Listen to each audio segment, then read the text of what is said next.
اسلام آباد مہنگائی کی شرح میں مسلسل دوسرے ہفتے اضافہ ریکارڈ کیا گیا۔ ادارہ شماریات کے مطابق ہفتہ وار مہنگائی 95% بڑھی۔ چکن، ٹماٹر، چینی سمیت 19 اشیاء مہنگی، 6 سستی، 26 کی قیمتیں مستحکم رہیں۔ چکن کی قیمت میں سب سے زیادہ اضافہ دیکھا گیا ہے۔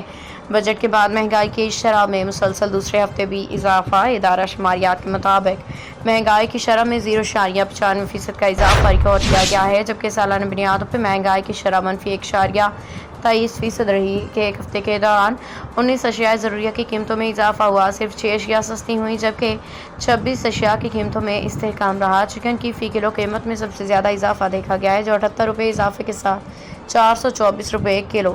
ٹماٹر فی کلو 10 روپے مہنگے۔ ادارہ شماریات کے مطابق پیاز 3 روپے، لہسن 8 روپے، چینی 3 روپے 52 پیسے کلو مہنگی ہو گئی۔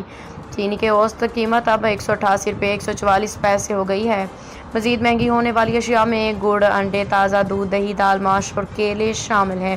دوسری جانب LPG کا گھریلو سلنڈر 82 روپے 98 پیسے سستا ہوا۔ اسی طرح دال مونگ 1 روپے 65 پیسے، آٹا، گھی، کوکنگ آئل بھی سستی ہونے والی اشیاء میں شامل ہیں۔ ادارہ شماریات کے مطابق بریڈ، بیف، مٹن، نمک، چائے کی بھٹی سمیت 26 اشیاء کی قیمتیں گزشتہ ہفتے کے مطابق ہی مستحکم رہیں۔